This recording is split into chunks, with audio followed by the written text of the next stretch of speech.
जय जगन्नाथ सांग मैंने आज मु आपण मानक पई प्रस्तुत करिछि अंडा तरकारी। प्रथमे आम कौन करवा अंडाटा को सिझे नबा। सिझे नहीं सारा पर कौन करवा सिझा अंडार को छड़े नहीं ताको एमिति आम छुरी रे चारिपटे अल्प अल्प दाग देदेबा। देले अंडा भितर भल भाव लुण पशि थाए। तापर आम कौन करवा कड़े बसैबा। कड़े बसैला तेल गरम होला से गोटे गोटे अंडा छाड़वा। तापर से हलदी लुण दे भल भाव गोलैबा। अंडाटा भाजीगला आम तेल आलू को पकाई लुण हलदी भल भाव भाजी ना। बर्तमान आलू भी प्लेट को बाहर करने। तापर तेल पकई तेल गरम होला चीनी चीनी लाली अंश उठला से पकईबा आम गोटे जीरा भल भाव फुटी सारा पकईबा कटा रखी पियाज पियाज को भल भाव मिसेबा। भल भाव मिसई पियाज को भल भाव गोलैबा। भल भाव पियाज को तेल सहित मिसई चलवा और पियाज को भाजवा जे पर्यंत पियाजर गंध जाए से पर्यंत भाजवा।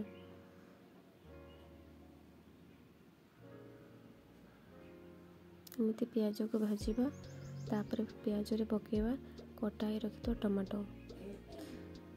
पियाज भाजवा समय टमाटो पकेले कौन से भल भाव भाजी जाए और पियाज सहित भल भाव मिक्स हो जाए। तापर आम कौन करवा देखो केते भल भाव टमाटो पियाज सहित मिक्स हो जाए। पियाज मत लाली जाए अदा रसुण पेस्ट। तापर ताको भल भाव गोलैबा। एमती गोलै चलवा जे पर्यंत तार कंचार गंध अंश बाहर हो जाए। भल भाव गोलैबा। तापर आम कौन कर मसला पकड़ा हलदी लंका गुंड। तापर भल भाव गोलै से पानी दे भल भाव मिक्स करवा। देखो पानी केवल फुलुची और तेल भरला से पकईबा धनिया पाउडर और गरम मसला पाउडर। तापर ताको भल भाव गोलैबा। एमती भल भाव देखते आम के सुंदर मसला तेल बाहरी। तापर एमती आउ 2 मिनिट भल भाव गोलैबा। तापर से पकड़ा कटाई रखा पुदीना पत्र पकाई भल भाव मसला को गोलैबा। मसला संपूर्ण भाव केते सुंदर तेल छाड़ी जाऊँ और कड़े लगुना। तापर मसला लुण पकई भल भाव कषा। तापर से देदेबा अंडा आउ आलू को जो भजा रखते पकईदेवा। तापर ताको भल भाव मसला सहित मिक्स करवा जमीती कि आलू और अंडा सहित मसलाटी भल भाव लगी ताको एमती 2 मिनिट कषिला आम कौन करवा ना से पकईबा टे जो अंडा और आलूर कषा उपर पकईबा कौन अल्प टिके गरम मसला अल्प टिके देला कौन हुए ना गरम मसलार बास्नाटा से अंडार कषा भर रही जाए।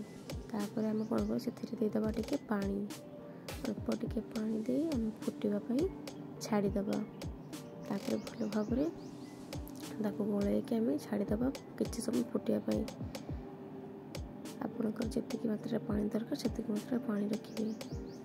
देखु बर्तमान आमर फुटी सारा प्रस्तुत हो गला अंडा तरकारी।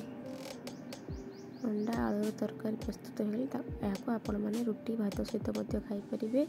एमती नुआ नुआ वीडियो देखापी आम चैनल को सब्सक्राइब करूँ, लाइक करूँ, कमेंट करूँ, शेयर करूँ।